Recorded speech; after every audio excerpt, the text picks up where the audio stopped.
कई सालों पहले की बात है। एक गांव में युधिष्ठिर नाम का एक कुम्हार रहा करता था। दिन में वह मिट्टी के बर्तन बनाता था और जो भी पैसे मिलते थे उनसे शराब खरीद कर पी लेता।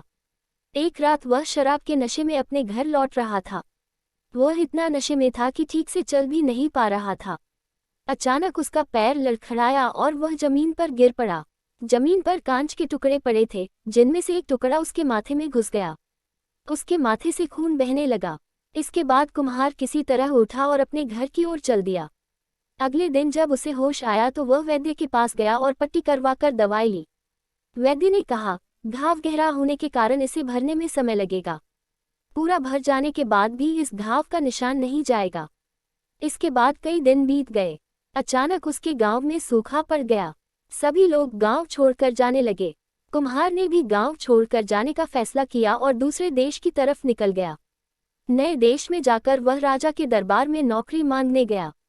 वहां राजा ने उसके माथे पर चोट का निशान देखा और सोचा, यह जरूर कोई पराक्रमी योद्धा होगा और दुश्मन से लड़ते समय इसके माथे पर चोट लगी होगी।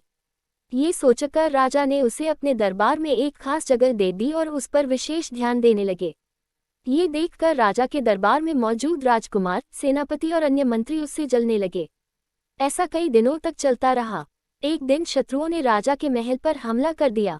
राजा ने अपनी पूरी सेना को युद्ध के लिए तैयार किया। उसने युधिष्ठिर से भी युद्ध में जाने के लिए कहा। युधिष्ठिर जब युद्ध भूमि की तरफ जा रहा था तो राजा ने उससे पूछा कि उसके माथे पर यह चोट किस युद्ध में लगी। इस पर कुम्हार ने सोचा कि अब वह राजा का भरोसा जीत चुका है और अब अगर वह राजा को सच बता देगा तो कोई समस्या नहीं होगी। ये सोचकर उसने राजा ने कहा, राजन, मैं कोई योद्धा नहीं हूँ। मैं तो एक साधारण सा कुम्हार हूँ। ये चोट मुझे किसी युद्ध में नहीं बल्कि शराब पीकर गिरने के कारण लगी थी। कुम्हार की यह बात सुनकर राजा को बहुत गुस्सा आया। उसने कहा, तुमने मेरा विश्वास तोड़ा है और मुझे छलकर दरबार में इतना ऊंचा पद पाया है। निकल जाओ मेरे राज्य से।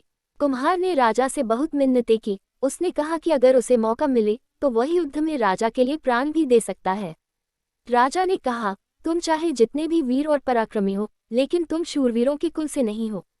तुम्हारी हालत शेरों के बीच रहने वाले उस गीदड़ की तरह है, जो हाथी से लड़ने की जगह उससे दूर भागने की बात करता है। मैं तुम्हें जाने दे रहा हूँ, लेकिन अगर राजकुमारों को तुम्हारा राज पता चल गया तो वो तुम्हें मार डालेंगे। इसलिए कहता हूँ कि अपनी जान बचाओ और भाग जाओ। कुम्हार ने राजा की बात मानी और तुरंत उस राज्य को छोड़कर चला गया। कहानी से सीख। इस कहानी से यह सीख मिलती है कि इंसान की असलियत ज्यादा दिन तक छुप नहीं सकती, एक न एक दिन राज खुल ही जाता है।